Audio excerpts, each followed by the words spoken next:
میں ہوں سلمان رشید اور ایک مسافر کی دنیا کی ایک نئی کہانی آپ کے لیے لایا ہوں۔ آج یہ ایک ایڈونچر ہے جو کہ 2009 میں نے کیا تھا، اگست 2009 میں، اور یہ یاد تھی ایک انگریز لکھاری کی، اب اخبار نویس تھا، دا ٹائمز کا وہ رپورٹر تھا، پیٹر فلیمنگ۔ اس نے 1935 میں ایک سفر کیا تھا بیجنگ سے، جسے اس زمانے میں پیکنگ کہا کرتے تھے، بیجنگ سے شری نگر تک کا، اور وہ سفر بڑا دلچسپ تھا کیونکہ بیجنگ میں ہی اسے ایک نوجوان اپنی عمر کی بندی سے ملاقات ہوئی، ایلا میلاٹ اس کا نام تھا، جسے پیار سے کنی کہا کرتے تھے، اور ان دونوں نے یہ اکٹھے سفر کیا، اور ایلا اپنے وضع کی ایک کمال کی عورت تھی۔ بعد میں اس نے بھی ایک بہت ہی خوبصورت کتاب لکھی، ٹرکستان سولو اس کا ٹائٹل تھا۔ تو پیٹر فلیمنگ نے جو کتاب لکھی وہ ہے نیوز فرام ٹارٹری، اور وہ پڑھنے سے تعلق رکھتی ہے، نہایت دلچسپ کتاب ہے۔ تو ان کا جو رستہ تھا وہ چین سے تو آتے گئے، اور پھر یہ کاشغر وغیرہ سے ہو کے تاشقرغان آیا، اور تاشقرغان سے اب تو خنجرآب پاس کا رستہ بن گیا، اس زمانے میں تو نہیں تھا، اس زمانے میں وہی تاریخی رستہ تھا جس سے لوگ آیا جایا کرتے تھے، اور جو آسان رستہ تھا وہ تو منطقہ پاس کے رستے تھا جو کہ 4684 میٹر بلند ہے۔ تھوڑا لمبا اور مشکل رستہ جو ہے وہ کلک پاس تھی، جو کہ منطقہ سے کوئی 15 کلومیٹر اگر آپ ایک سیدھی لائن کھینچ دیں شمال مغرب کی طرف تو وہاں تھی۔ یہ جو منطقہ ہے یہ پورے 37 ڈگریز نارتھ لیٹیٹیوڈ کے اوپر بیٹھی ہوئی ہے۔ تو خیر، اس رستے سے اپنے پیٹر فلیمنگ اور ایلا میلاٹ نے آنا تھا۔ یہ جو کتاب ہے نیوز فرام ٹارٹری، یہ میں نے کو آج سے 35-40 سال پہلے پڑھی تھی، اور بہت بلکہ 2 بار پڑھی، پھر ایک دفعہ 90 کی دہائی میں بھی پڑھی۔ تو مجھے بڑا شوق تھا کہ میں وہ جا کے دیکھوں منطقہ پاس، جو کہ فلیمنگ اور میلاٹ نے دیکھی تھی۔ اچھا، وہ جو 1935 کا فلیمنگ اور میلاٹ کا سفر ہے وہ اس لیے بھی دلچسپ ہے کہ وہ کوئی 5500 کلومیٹر کا سفر تھا چین کے بیچ میں سے، اور اس کے دوران کئی بار یہ ہوا کہ وہ روک لیے گئے، پکڑے گئے کہ جی تمہارے پاس اس چیز کا پاسپورٹ نہیں ہے، اس چیز کا پاسپورٹ نہیں ہے، اور کئی بار فلیمنگ کی کتاب سے آپ کو پتہ لگتا ہے کہ بس ہن انہوں واپس کیتا کہ ہن واپس کیتا، جان نہیں دینا آگے، لیکن کرتے کرتے دھکے دھکے کھاتے کھاتے وہ یہاں منطقہ پاس تک پہنچ گئے۔ تو سفر بڑا دلچسپ تھا، وہ پورا سفر کرنے کا تو شاید اب ہمارے پاس موقع نہ ہو، لیکن میں یہ جو ہے منطقہ پاس وہ ضرور دیکھنا چاہتا تھا۔ اچھا، منطقہ کی تاریخ کی آپ کو 2-4 باتیں میں سنا دوں۔ یہ ویسے کوئی زیادہ اس کا ریکارڈ ہمیں نہیں ملتا، لیکن ہمیں ایک بات پتہ ہے کہ 2 صدی قبل مسیح کے آخری دنوں میں سیتھین قبائل جو تھے وہ کافی بڑی تعداد میں آئے، اور ان میں سے ایک جو ان کا راجہ ماوس تھا، جسے پنجاب میں جب وہ آ گیا تو اسے لوگوں نے اس کا نام بگاڑ کے موگا کر دیا۔ تو جو ماوس تھا وہ اس رستے سے، منطقہ کے رستے سے آیا، اور اس نے آ کے چلاس کے نزدیک وہاں کا جو مقامی راجہ تھا گوپاداس، اس کے ساتھ جنگ بھی کی، اور یہ سارا وہاں پتھروں پہ، چلاس کے باہر جو مشہور پتھر ہیں جن کے اوپر بہت ساری پیٹروگلفس یا شکلیں بنی ہوئی ہیں، فوجی سپاہی، سیتھین سپاہی بنے ہوئے ہیں، وہ اپنی باقاعدہ اس وردی کے اندر، جو کہ ہمیں ہیروڈوٹس سے بھی پڑھنے کو ملتی ہے کہ وہ کس قسم کے کپڑے پہنتے تھے۔ تو یہ اس رستے سے آیا۔ اس کے بعد یہاں سے جو مقامی چھوٹی موٹی تجارت ہنزا اور کاشغر کے درمیان تھی وہ اسی رستے سے ہوتی تھی، اور پھر یہ بھی ہے کہ جو ہنزا کے لوگ تھے ان کی کاشغر میں رشتہ داریاں تھیں، اور پھر جب 1891 میں انگریزوں نے ہنزا کے اوپر حملہ کر دیا، اور وہ حملہ اس لیے کیا تھا کہ ہنزا کے لوگ وہ وہاں مشرق میں، وہ میں کہانی آپ کو پہلے سنا چکا ہوں، مشرق میں جو رستہ کارگل سے لے اور لداخ میں سے گزرتا ہوا کاراکرم پاس کے رستے یارکند جایا کرتا تھا، جس سے کچھ تجارت ہوا کرتی تھی، وہاں پہ یہ لوٹ مار کرنے جایا کرتے تھے، اور وہ آپ کو دیکھنا چاہیے کہ وہ کیسے کتنا مشکل رستہ تھا جس سے وہ جایا کرتے تھے۔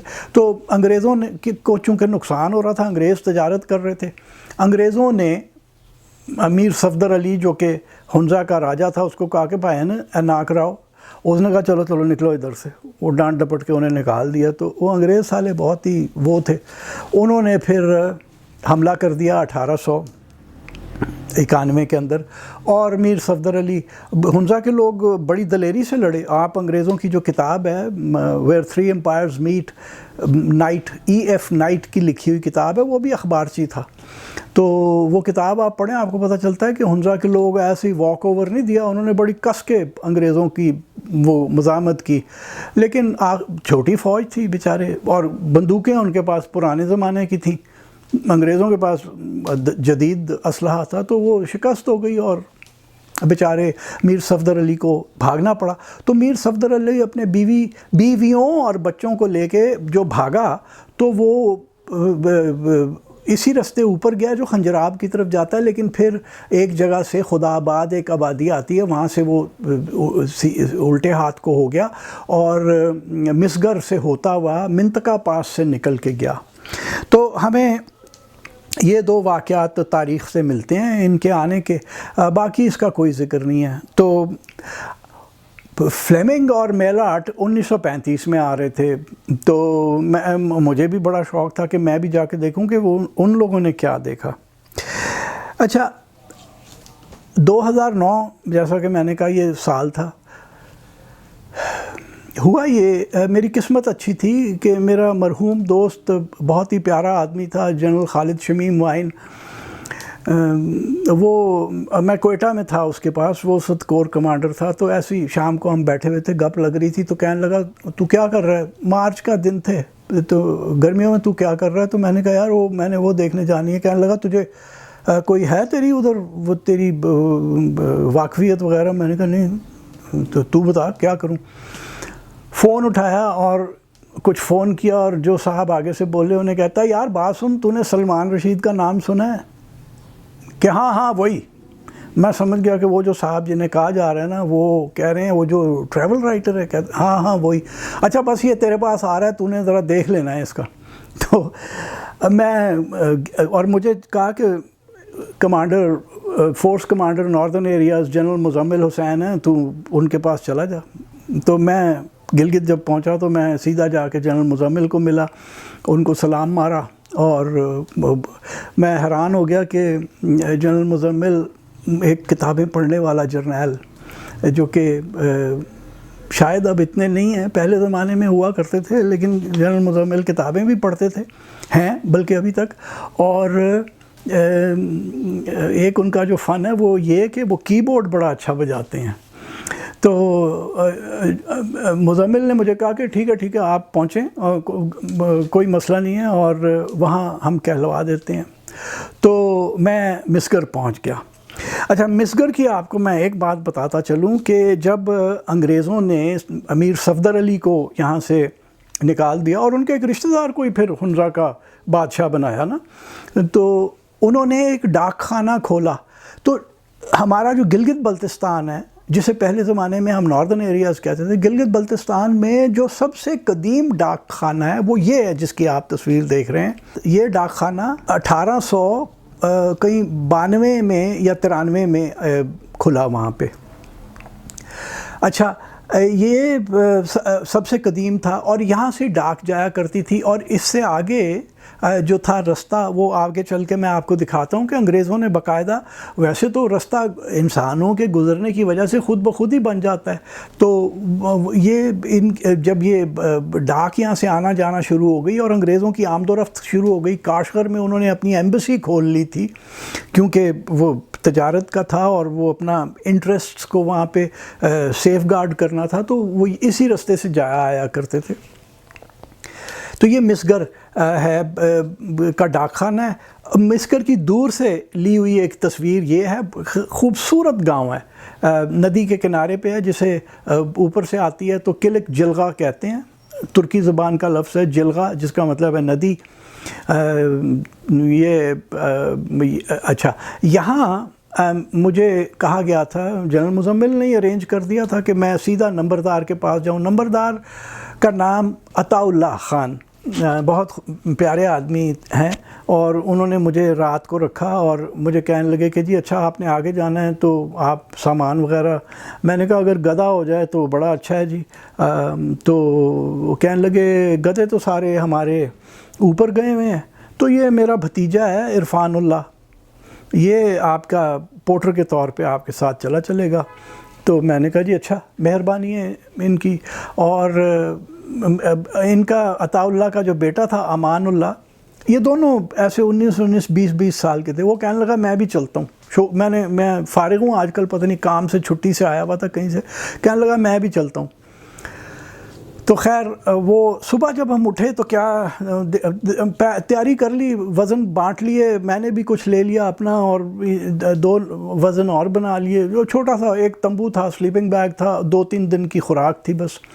تو کیا دیکھتے ہیں کہ جناب عرفان اللہ وہاں سے 2 گدھے لیے آ رہا ہے. تو کہنے لگا کہ میں نے کہا یار ہمیں تو ویسے ایک ہی چاہیے تھا. تو لیکن کہتا ہے ایک آپ بیٹھ جائیں, ایک ہم. میں نے کہا نہیں, میں پیدل جاؤں گا. تو پتہ یہ چلا کہ جی یہ گدھے جو ہیں یہ اوپر چراگاہوں پہ چلے جاتے ہیں, لیکن گدھا پھر آخر گدھا ہوتا ہے نا جی, تو وہ اپنی مرضی کرتا ہے. تو وہ وہاں سے وہ ٹہلتے ہوئے کبھی واپس آ جاتے ہیں, پھر دل کرتا ہے تو پھر واپس چلے جاتے. تو یہ رات کو کہیں ٹہلتے ہوئے آ گئے تھے. عرفان اللہ نے دیکھا تو اس نے پکڑ لیے. خیر ہم نے سامان لادا اور ہم چل پڑے. یہاں سے کوئی 10 کلومیٹر مغرب کی طرف ایک جگہ ہے جسے فوج کے نقشوں پہ تو کلام دارچی لکھا ہوا ہے, KALAMDARCHI, لیکن اصل میں لفظ ہے قلندر چی. پرانے نقشے آپ انگریزوں کے دیکھیں نا تو اس کے اندر قلندر چی ہے, تو یا قلندر چے. ہمارے مرحوم دوست بہت بڑے آدمی تھے عبید اللہ بیگ صاحب, انہوں نے وہ داستانیں بہت سنایا کرتے تھے. تو کہنے لگے کہ قلندر چے, قلندر کیا فارسی کا لفظ ہے, تو یہ اس کے پیچھے کوئی کہانی ہے, وہ تم ڈھونڈو. تو مجھے تو آج تک نہیں ملی. بدقسمتی سے بیگ صاحب بھی ہمیں چھوڑ گئے 2012 میں, تو وہ کہانی بیچ میں ہی رہ گئی. بہرحال وہاں ہم پہنچے, وہاں ایک چھوٹا سا قلعہ بنا ہوا ہے جو کہ 1925-30 میں انگریزوں نے بنایا تھا, اور اسے فوج کی زبان میں, چونکہ فوج اب وہاں پہ تعینات ہوتی ہے تو وہ اسے KD فورٹ کہتے ہیں. قلندر چی سے بھی ابریویشن کر دی, KD فورٹ کہلاتا ہے. KD فورٹ پہ ایک نائب صوبیدار افتخار علی تھا, بالکل نوجوان سا بندہ. تو مجھے کہنے لگا جی اچھا آپ آئے ہیں, ہاں ایک وائرلیس تو آیا تھا, ایک میسیج آیا تھا آپ کے بارے میں, تو لیکن ٹھہر جائیں ذرا. میں نے کہا اچھا یار.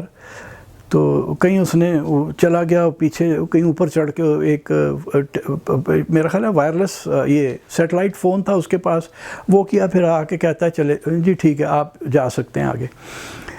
اچھا وہ بعد میں جب میں آیا ہوں نا تو مجھے اس نے چائے پہ پوچھا, کہنے لگا چائے پلائی بڑی ہمیں واپسی پہ.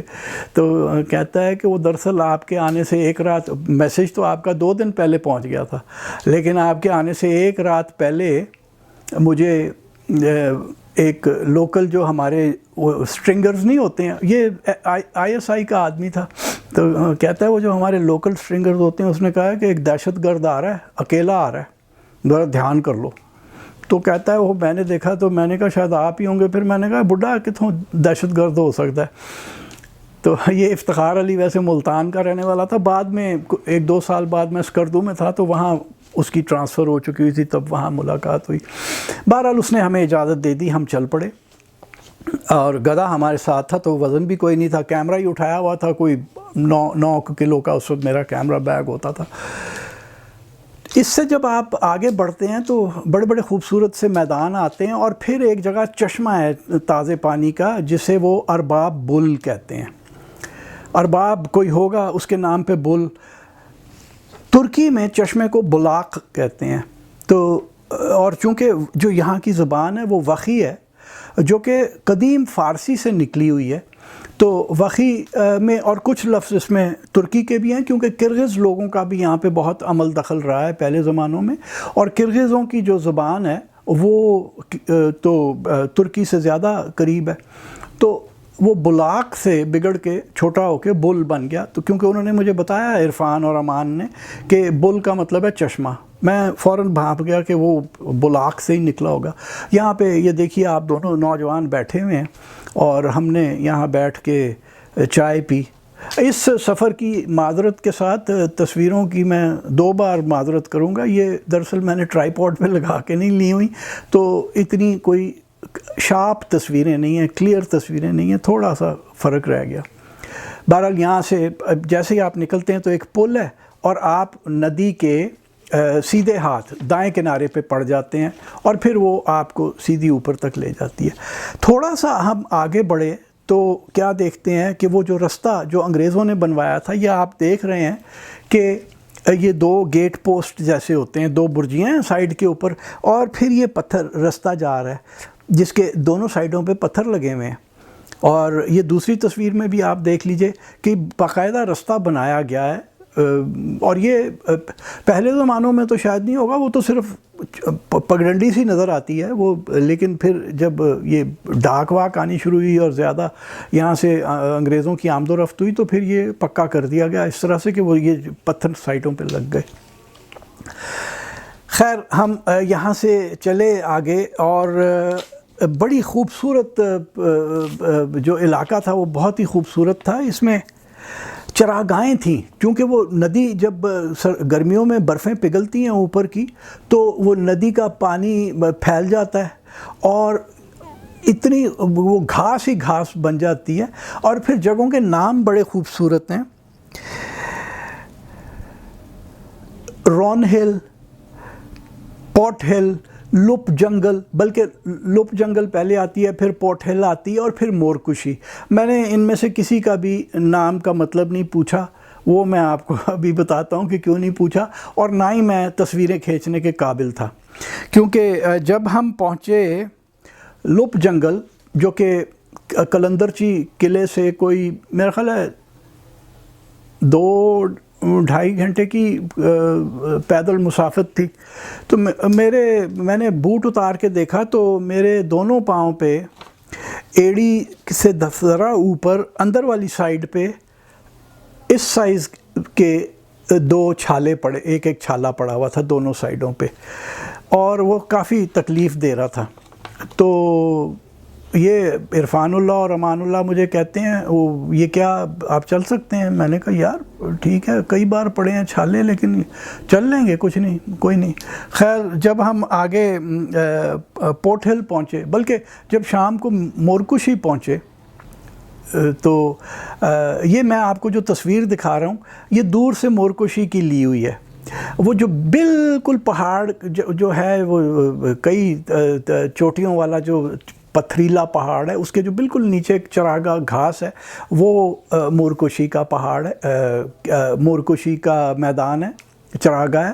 اور اگر آپ غور کریں تو جو بائیں ہاتھ ہے وہ تو سائے میں ہے، وہ کلک پاس کو جاتا ہے، کلک کا جو رستہ ہے اس کو جاتا ہے، اور جو سیدھے ہاتھ کا ہے منطقہ والا، وہ آپ کو وہ جو بجری کی ایک ڈھلان سی ہے اس کے اوپر ایک آپ کو باریک سی لکیر نظر آ رہی ہے، یہ وہ رستہ ہے جو منطقہ تک جاتا ہے۔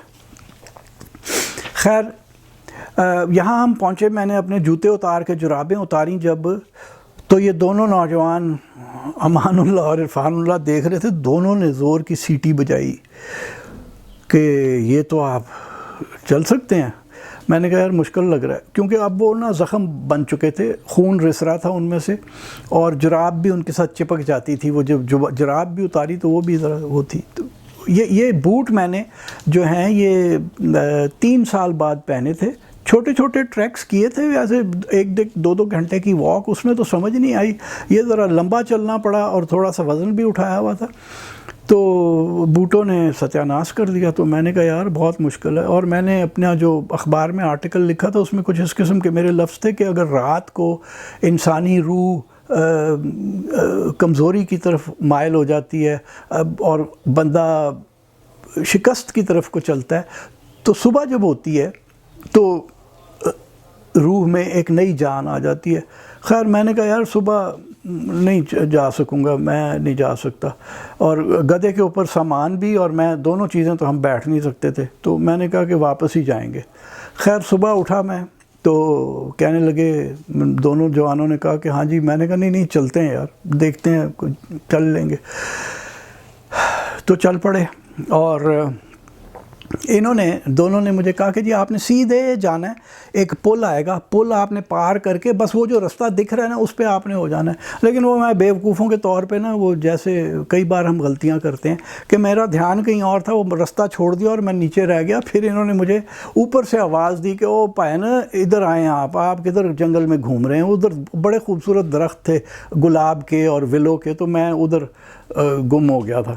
تو خیر وہ میں چڑھا، اور چلنے کا اب سٹائل یہ تھا کہ جیسے عام طور پہ ہم چلتے ہیں نا رولنگ موومنٹ کے ساتھ پاؤں کی، میں بس ایسے بمشکل رکھ کے ہی چل رہا تھا، زخم اچھے بھلے ہو گئے تھے۔ تو خیر وہ اوپر ہم پہنچے، اور جب میں ان کے پاس پہنچا تو کہنے لگے جی وہ گدھا سامان آپ نے رستے میں پیچھے گدھے کو تو نہیں دیکھا؟ میں نے کہا کیا مطلب؟ کہنے لگے گدھا غائب ہو گیا۔ انہوں نے اس کو رسی تو کوئی نہیں ڈالی تھی، بس لے کے جا رہے تھے جیسے ہمیشہ جاتے تھے، وہ گدھا اپنی مرضی سے کہیں چلا گیا۔ میں نے کہا یار وہ پھر نہ کہیں اپنا پیچھے مسگر چلا گیا ہو اپنی مرضی سے۔ خیر انہوں نے ڈھونڈنا شروع کیا۔ اس دوران میں مجھے جو ایک واقعہ یاد آیا نا، کہ نیشنل جیوگرافک میگزین میں کہیں 85-86 میں ایک آرٹیکل چھپا تھا، ایک لڑکی سورل ولبی آسٹریلین تھی، وہ تبت گئی، اس نے وہاں پہ ایک گدھا لیا اور اس پہ اپنا سامان رکھ کے سفر کر رہی تھی پیدل۔ تو وہ سفر کے دوران کسی ایک دن اس کا گدھا بھاگ گیا، شام کا وقت تھا، وہ کہتی ہے کہ وہ سورج مغرب کی طرف وہ بھاگ گیا، کہتی بس وہ میں نے سورج کی آخری روشنی میں اس کو جاتے ہوئے ہی دیکھا، تو اس کا سامان نہ ملا۔ 1990 میں سورل ولبی مجھے اسکردو میں ملی، تو جب اس نے اپنا نام بتایا تو میں نے کہا تم تو وہی ہو جس نے وہ کہانی لکھی تھی۔ وہ بڑی حیران ہوئی اور خوش بھی ہوئی کہ پاکستان میں بھی کسی نے اس کی کہانی پڑھی ہوئی تھی۔ بہرحال میں نے کہا میرے نال بھی وہی ہونا جڑا سورل دے نال ہویا ہے۔ خیر وہ 15-20 منٹ ہم وہاں پہ انتظار کیا، تو عرفان اللہ گدھے کو کہیں جھاڑیوں میں سے نکال کے لے آیا، شکر ہوا۔ آگے ہم چلے تو ایک جگہ میدان آتا ہے جس کا نام ہے یرم گوز، یعنی نیچے والا میدان، اور وہاں پہ ہم نے ایک بکری بھی مری ہوئی دیکھی، وہ پھاڑ پھوڑ کے پھینکی ہوئی تھی، تو وہ کوئی بھیڑیے کا کام تھا۔ اچھا رستے میں آپ کو بتاؤں کہ میں نے جو اگر آپ پھرتے ہیں اوپر اور آپ نے کچھ تھوڑی سی جانوروں کی بایولوجی بھی پڑھی ہے، تو آپ ان کے جو فضلہ ہے اس سے آپ بتا سکتے ہیں کہ یہ کس چیز کا ہے۔ تو ہم نے بھیڑیے کا، لومڑی کا، اور ایک جگہ میں نے ریچھ کا فضلہ بھی دیکھا، تو یہ یعنی بڑی جگہ وہ تھی، زندہ تھی۔ تو وہ بکری جس طرح سے ماری ہوئی تھی نا، وہ پھاڑ پھوڑ کے پھینکی ہوئی تھی، وہ بھیڑیے کا کام تھا۔ خیر یرم گوز سے آگے آیا یتم گوز، اور اس سے آگے ایک جو جگہ آئی وہ گرگن پیرتھ تھی۔ پیرتھ کا مطلب مجھے پہلے پرانے سفروں سے یاد ہے کہ وہ میدان، گھاس کے میدان کو کہتے ہیں۔ تو وہاں جب ہم پہنچے تو انہوں نے کہا کہ جی رات اب ہمیں یہاں کرنی ہے، اور صبح یہاں سے ہم منطقہ کے لیے نکلیں گے۔ اب جناب وہ تمبو شمبو لگ گئے اور میں لیٹ گیا، اور میں نے پھر ایک بار شام کو انہیں کہا کہ یار مجھے نہیں لگتا کہ میں چل سکتا ہوں، کیونکہ اب وہ زخم کافی برے حالت میں ہو گئے تھے۔ تو وہ کہنے لگا کہ اچھا شام کو پہنچتے ہی ان نوجوانوں نے کیا کیا کہ وہ گدھے کو کہیں چھوڑا تو گدھا غائب ہو گیا۔ تو اب صبح تو یہی تھا کہ پیدل ہی جانا پڑے گا۔ پہلے میں نے سوچا کہ گدھے پہ بیٹھ جاؤں گا، لیکن وہ گدھا شام کو غائب ہو گیا، تو اب میں نے کہا میں نہیں جا سکتا۔ خیر وہ ہم صبح اٹھے تو کچھ 4 بجے کا وقت تھا، میں نے دیکھا موسم بڑا خوبصورت تھا، تاروں سے اٹا ہوا آسمان اور ہلکی سی پو پھوٹ رہی تھی. تو میں نے ان دونوں کو جگایا کوئی 5 بجے کے قریب کہ یار ناشتہ واشتہ کریں اور نکلیں. تو کہنے لگے اب یہاں ہم اپنا تمبو ومبو سب یہیں چھوڑ کے جا رہے تھے. یہ میں آپ کو بتاؤں کہ جی یہ کچھ علاقے یہ ہنزا بلتستان یہاں پہ آپ تمبو چھوڑ کے ایک دن کے لیے چلے جائیں کوئی چیز چوری نہیں ہوگی. تو وہ ہم اپنا وہ یہیں سے صرف میں نے کیمرہ بیگ لینا تھا اور ہم جا رہے تھے. تو وہ کیا دیکھتے ہیں کہ تھوڑی دور ایک گدھا ہے. تو میں نے عرفان سے کہا یہ تمہارا ہی ہے؟ تو کہنے لگا نہیں پتہ نہیں کہاں سے آیا, پکڑ لیتے ہیں اس کو. وہ جا کے وہ پکڑ کے لے آیا اور مجھے انہوں نے گدھے پہ بٹھا دیا. اب نہ کوئی کاٹھی نہ کوئی کچھ, وہ گدھے پہ میں بیٹھا ہوا ہوں. گیا تو تھا میں پیٹر فلیمنگ کی طرح ہیرو بننے. حالت میری یہ تھی کہ وہ جو سٹریپ سا گدھے کے اوپر باندھا ہوتا ہے سرسنگل جسے انگریزی میں کہتے ہیں, اس کے اوپر ایک لوہے کی کڑا تھا جس سے وہ جڑا ہوا ہوتا ہے. میں نے اس کو پکڑا ہوا ہے. مزربل میری شکل بنی ہوئی ہے, ٹانگیں لٹک رہی ہیں, مطلب ایک بالکل برا حال تھا میرا. تو اس پہ مجھے انہوں نے بٹھا دیا اور ہم چل پڑے. تو باقی تو مماثلت میری اور پیٹر فلیمنگ کی کوئی نہیں تھی. فلیمنگ نے جب وہ سفر کیا تو وہ 28 سال کا تھا. میں جب یہ سفر کر رہا تھا تو میں 57 سال کا تھا. اور وہ بالکل اتنا 5,500 کلومیٹر کا سفر کر کے آیا تھا, بڑا فٹ تھا. میری ان زخموں کی وجہ سے بری حالت تھی. تو ایک صرف جو مماثلت ہوئی وہ یہ کہ پیٹر فلیمنگ کے لفظ ہیں سنو began to fall as we attacked the pass. وہ شمال کی طرف سے جب آ رہے تھے, جب چڑھنا شروع ہوئے پاس کے اوپر تو برف گرنی شروع ہوئی. اور ہم جب گرگن پیرت کے تمبو خانے سے اپنے سے نکلے تو ہلکی سی برف پڑی. اگست کا مہینہ تھا, وہ بھی اگست میں ہی یہاں پہ پہنچے تھے ویسے. تو اگست کا مہینہ تھا, ہلکی سی برف یا سلیٹ جسے کہتے ہیں وہ گرنی شروع ہوئی. اور تھوڑا آگے گئے تو سنو فلیکس بھی بن گئیں, برف بن گئی. بس یہی ایک مماثلت تھی, باقی آپ جوڑ نہیں سکتے. مطلب کوئی اگر میری فلم بناتا تو وہ میرے ٹھٹھے ہی اڑنے تھے, جو حالت تھی میری, جو شکل تھی میری بنی ہوئی. خیر ہم چل پڑے. میرا خیال ہے کوئی 40-45 منٹ کا سفر ہم نے کیا تو ایک رج آئی سامنے, گلیشیل مورین تھی. یعنی جب پرانے زمانے میں کوئی گلیشیئر تھا تو یہ وہ جو اپنے ساتھ پتھر وغیرہ گھسیٹ کے لاتا ہے, گلیشیئر کی بڑی طاقت ہوتی ہے, تو وہ جب پگھل جاتا ہے تو وہ پتھروں کا ڈھیر وہیں رہ جاتا. تو یہ ایک لمبی لائن تھی پتھروں کی جو کہ پوری وادی کو اس نے بلاک کیا ہوا تھا. اور ندی آدھی ندی سے بھی کے اندر تک گئی ہوئی تھی, بلکہ اس نے صرف کوئی میرا خیال ہے کوئی 7-8 میٹر کی جگہ چھوڑی تھی ندی کے گزرنے کے لیے. تو دونوں نے, عرفان نے اور امان نے مجھے کہا کہ سر جی یہ اب آپ کو پیدل چلنا پڑے گا, گدھا آپ کا بھار اس پتھریلی چٹان پہ نہیں, رج پہ نہیں چڑھا سکتا. تو مرتا کیا نہ کرتا پیدل. میں چل پڑے ہم لوگ. اور وہ بس ایک مشکل ہی تھی, کافی مشکل مرحلہ تھا وہ اس کے اوپر. وہ کوئی 100-150 میٹر اونچی وہ رج تھی. وہاں سے نیچے ہم اترے تو سامنے ایک جو ندی آ رہی تھی منطقہ کی طرف سے, وہ پھیل گئی تھی ریت کے میدان میں اور کئی اس کے پارٹ بن چکے تھے.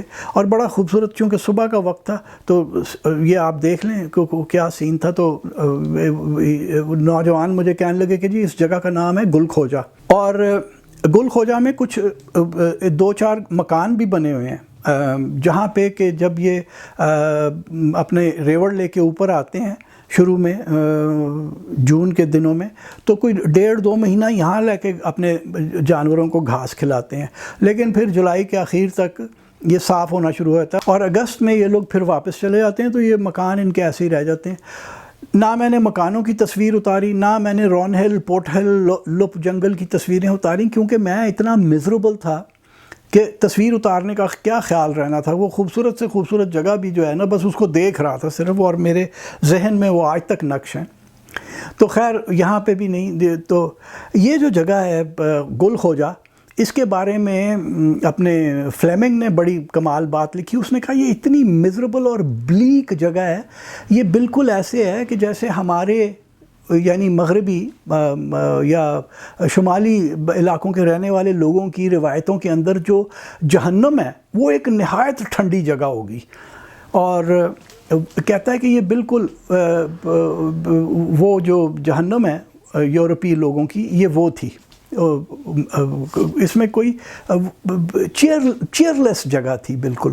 خیر وہاں سے ہم تھوڑا سا ہمیں چڑھائی چڑھنی پڑی، اور یہ جگہ پہ ہم آئے، ندی بھی تھی، پھول بھی کھلے ہوئے تھے، یہ آپ دیکھ لیجئے، اور یہاں پہ ہم نے بیٹھ کے کوئی تھوڑی دیر سستائے۔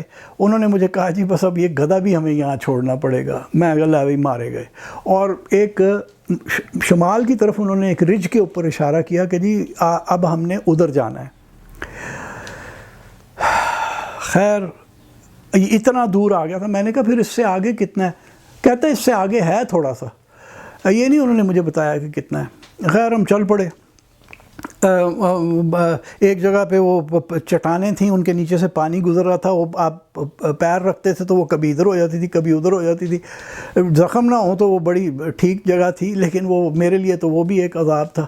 خیر کرتے کرتے ہم ایک وہ جو پہلا ایک جو کریسٹ بنا اس کے اوپر پہنچے، تو میں تو بالکل رہ گیا تھا، یہ امان اللہ اور عرفان اللہ وہاں بیٹھ کے میرا انتظار کر رہے تھے۔ میں نے کہا یار اب کتنا؟ کہتا ہے جی گھنٹہ ڈیڑھ اور لگے گا۔ میں نے کہا یار پتہ نہیں میں کیسے پہنچوں گا۔ کہتے ہیں نہیں پہنچ جائیں گے آپ۔ خیر یہ بھاگ کے آگے نکل گئے اور میری نظروں سے اجھل ہو گئے۔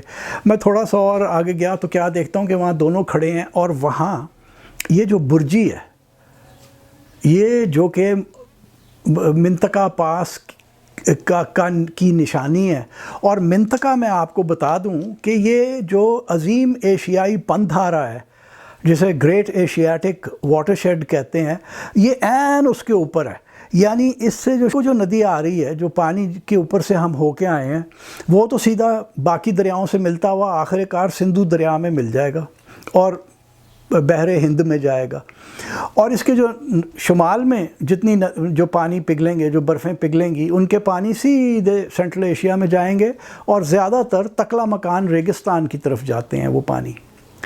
تو ہم یہاں پہنچ گئے، یہ منطقہ پاس تھی جو کہ 4684 میٹر کی بلندی پہ تھی۔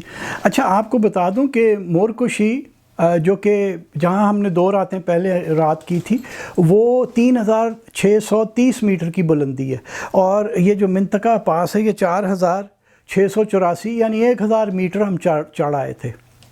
خیر یہاں جو میں خواب لے کے گیا تھا نا وہ یہ تھا کہ فلیمنگ کی جو کتاب ہے نیوز فرام ٹارٹری، اس کا صفحہ 360 اور 61 کی میں فوٹو کاپی ساتھ لے کے گیا تھا کہ میں یہاں کھڑا ہو کے بڑے ڈرامائی انداز سے وہ پڑھوں گا، اور وہ میں نے صفحہ نکالا یہیں پہ اس برجی کے پاس کھڑے ہو کے، اور میں نے پڑھنا شروع کیا۔ وہ شروع ہوتا ہے "Snow began to fall as we attacked the pass"، اور اس کے بعد وہ بتاتا ہے کہ میں چونکہ چڑھائی زیادہ تھی تو کلاؤڈ جو اس کا گھوڑا ہے میں اتر گیا، اور اسے کی باغ پکڑ کے میں اسے چلاتا ہوا آگے آ گیا۔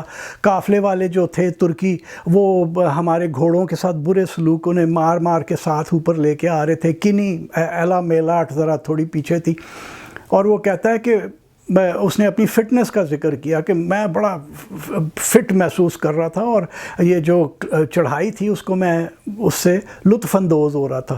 میں یہاں تک پہنچا ہوں نا تو میری آواز بھر آ گئی، اور میں ذرا دیر کو رکا اور پھر مجھ سے رہا نہیں گیا، میں رونا شروع ہو گیا۔ تو اور وہ رونا اس لیے نہیں تھا کہ پتہ نہیں کس لیے نہیں تھا، لیکن وہ کم سے کم وہ صرف اپنی کم مائیگی کا رونا تھا کہ کہاں وہ فلیمنگ جس کی میں نقل مارنے کے لیے یہاں آیا تھا، اور کہاں میں کہ وہ گھوڑے سے اتر کے چڑھ رہا ہے، میں ایک گدھے پہ بیٹھ کے آیا تھا۔ کوئی موازنہ ہی نہیں تھا سوائے وہ کہ جب ہم گورگن پیرتھ سے چلے تو برف پڑنی شروع ہوئی، اور یہ جیسے انہوں نے چڑھائی شروع کی تو ان کے اوپر بھی برف پڑنی شروع ہوئی۔ تو ابھی وہ میں آنکھیں شانکھیں پہنچ ہی رہا تھا تو امان اللہ نے میرے ہاتھ سے وہ کاغذ لے لیا، اور اس نے جہاں میں نے چھوڑا تھا وہاں سے اس نے پورا پڑھا آخر تک، جہاں پہ جو آخری فقرہ ہے اس صفحے کا وہ ہے کہ ایلا میلاٹ کہتی ہے، وہ اب آ گئی ہے اور وہ بھی نیچے دیکھ رہی ہے، نیچے سارا اس زمانے کا انڈیا ہے اور وہ کہتی ہے سو فار آئی لائک انڈیا. خیر وہاں سے پھر ہم واپس آئے. واپسی کا سفر ہمیشہ خوشی کا ہوتا ہے، لیکن چلنے سے پہلے میں نے جوانوں سے کہا، میں نے کہا یار اور کسی کو روتے ہوئے دیکھا ہے؟ کہتا سارے روتے ہیں. کہتا جی ہم جاپانیوں کے ساتھ بڑی دفعہ یہاں آئے ہیں، سب سے پہلے آ کے وہ یہاں چڑھ کے ہاتھ ملاتے ہیں، پھر جفیاں ڈالتے ہیں اور اس کے بعد رونا شروع کر دیتے ہیں. تو اور کہتا لیکن ہم لوگ تو نہیں روتے. اور دونوں نے باہوں میں باہیں ڈال کے کہا ہم تو ناچتے ہیں آ کے یہاں. اور انہوں نے ناچنا بھی شروع کر دیا. کبھی وہ چین والی سائڈ پہ جاتے تھے، کبھی اپنی سائڈ پہ آ جاتے تھے.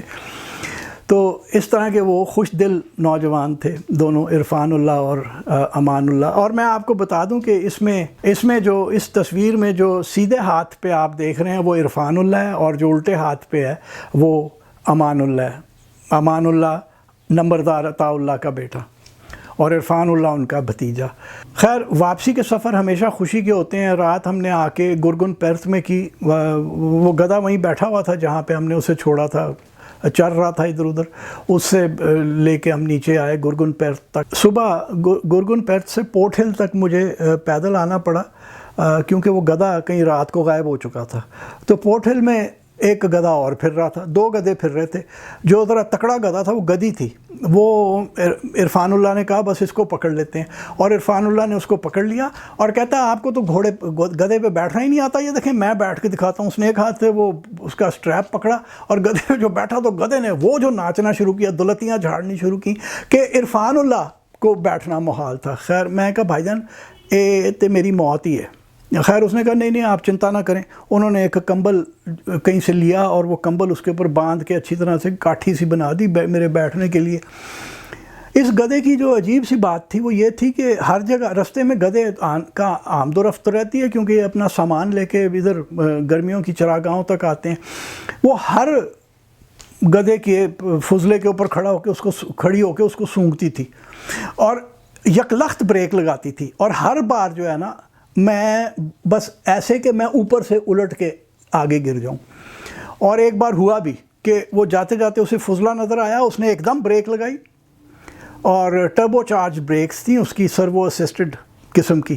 اس نے ایک دم بریک لگائی، میں اڑ کے آگے سے گیا، گھٹنوں کے اور بازوؤں کے ہاتھوں کے باہر میں گرا اور معمولی سی وہ کھرچیں ورچیں آ گئیں. خیر ہم پہنچے قلندرچی اور وہاں پہ افتخار علی نائب صوبیدار نے پھر ہمیں چائے وائے بڑی پلائی. خیر وہاں میں بوٹ اتار کے بیٹھا تو افتخار علی بھی بڑا حیران ہوا، کہندا تسی ہے نا بوٹاں نال ہی ہے نا پیراں نال ہی ٹر کے گئے ہو. میں کہتے ہور کی منگ تے سکدا نہیں سی، کسے ہور دے پیر ہی لے کے جانا سی. تے کہندا ہن پیچھے مسگر بھی اس طرح جانا ہے. میں کہ یار ہور کی کریے. کہندا ٹھہرو میں تہن چھڈ کے آنا.